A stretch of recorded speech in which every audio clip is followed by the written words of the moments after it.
What's going on, everybody? This is MDENT313, and I'm back at y'all with another one.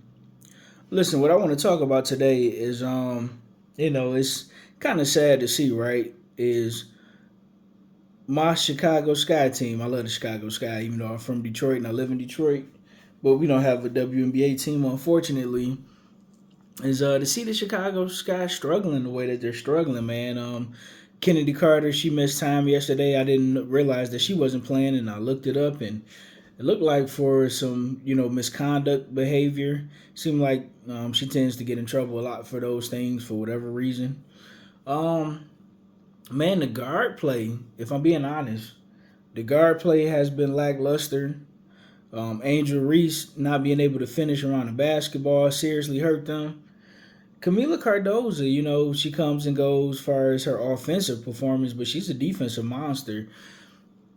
When I sit and look at things, right, the last three games they had, right, which was the Washington Mystics last night, then a few nights before it was the Las Vegas Aces, and then a few days before that, Connecticut Sun, they probably lost to all three teams by maybe a combined 7 points.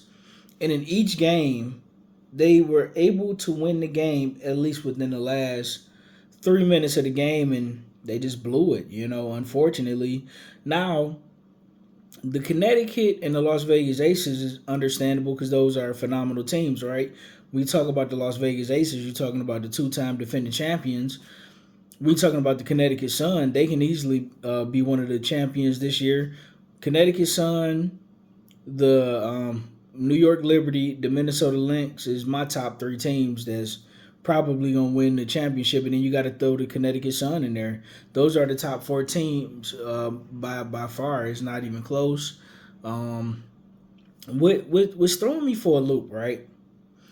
Is when Marina Mabry played for the Chicago. I mean, excuse me, yeah, for the Chicago Sky.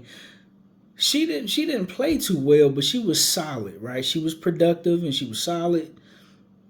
And it seemed like when Marina Mabry, in addition to Kennedy Carter, is out there and those young ladies can create their own offense, both of those young ladies can create offense for Angel Reese and Camila Cardoza. So I'm still trying to figure out why the Chicago Sky got rid of Marina Mabry. It still don't make sense to me. It bothers me. Teresa Thompson, how she does her lineups bother me. I remember at the beginning of the season, right? She had Kennedy Carter coming off the bench like the first 8 games of the season. And even when Kennedy Carter was on the bench, she was averaging at least like 12 to 15 points. But then when she finally put her in the starting lineup, she was averaging between 15 to 22 points a game. So it's like, well, Kennedy Carter has always been a phenomenal player. Now she's had some behavior issues, according to the media. I'm new, so I'm just reading these things and listening to these things. So and I'm learning, right? But Marina Mabry, like when they was had Kennedy Carter on the bench, Marina Mabry was their top scorer, and they were in playoff contention. Like how the Indiana Fever is in playoff contention now, the Chicago Sky was in playoff contention. So why would you trade her? And the hilarious thing about it is, ever since Marina Mabry went over to the Phoenix Sun, not Phoenix Sun, excuse me, the Connecticut Sun, she's been absolutely on fire again, averaging between 15 and 20 points, coming off the bench, right? Yesterday they played the Indiana Fever, she lit it up. When they played the Chicago Sky, she dropped a healthy 23 on the Sky. Yesterday on the Fever, she dropped like 15 points. And the game before that, they had a close game. I forgot who they were playing, but she had 18 points. And I'm like, Jesus Christ. I do FanDuel, and it seemed like, um when she was with the Chicago Sky, she might get you 14, but for the most part, her games will kind of come and go. But ever since she got over there, it's just like she's rejuvenated, she's excited, she's motivated, she lighting it up. And I think that was a huge mistake by Teresa Thompson to trade Marina Mabry. Man, that bothers me. Angel Reese is gonna have to get better. She's slowly losing her grip on the WNBA Rookie of the Year, man. Caitlin Clark is playing absolutely lights out. They both setting records.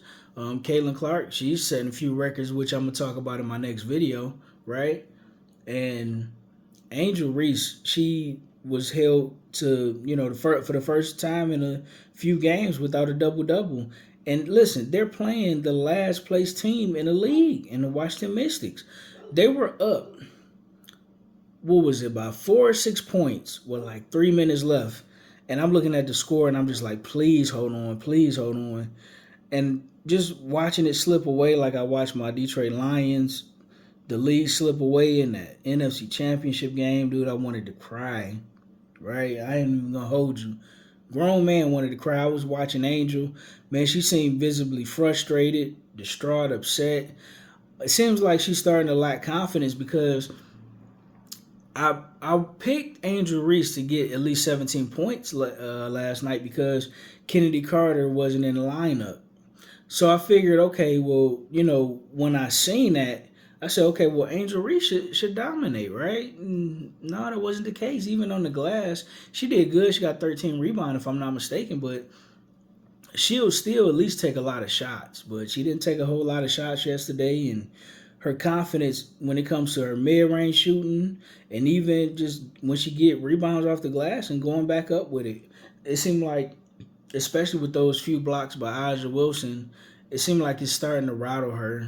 I'm pretty sure under the pressure she's under, being a popular figure that she is, it's starting to bother her, it's starting to get to her.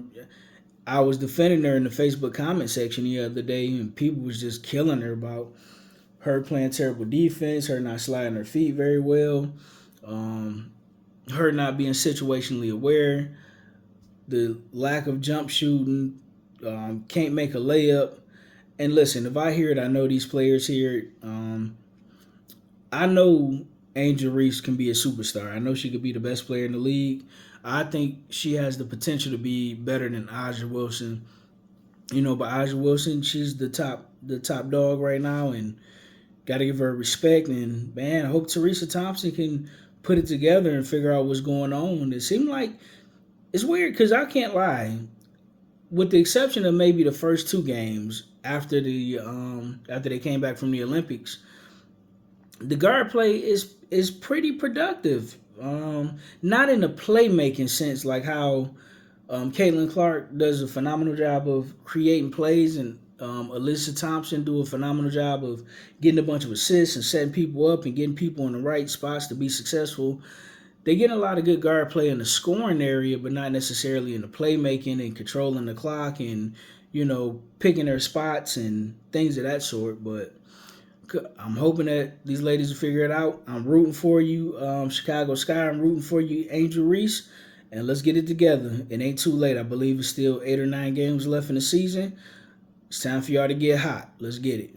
I'm out. Peace.